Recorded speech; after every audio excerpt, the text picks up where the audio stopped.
typical young person depends on their age, really. I'd say up to about 16 years old, mainly when sort of engaging with adults particularly. I would say most young people are quite underconfident, quite unsure of themselves. It's useful to know the different stages in their sort of career or work thinking that young people are at when they're at high school.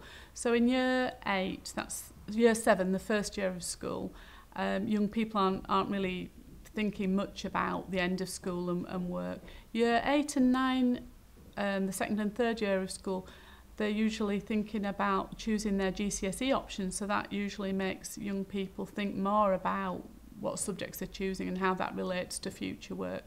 I think more in year 11 and obviously in sixth form, young people are thinking much more then about what they're moving on to do next and their choices for the future.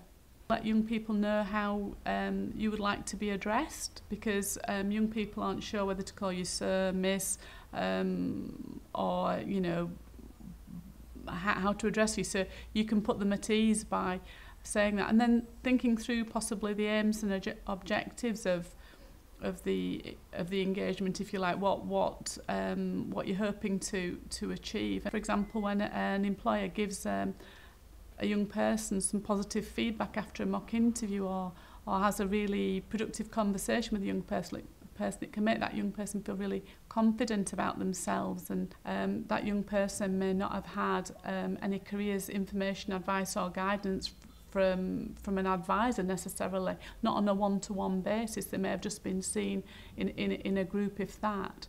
A lot of young people have outdated information on the world of work. Often it comes from parents and family members, you know, from many years ago.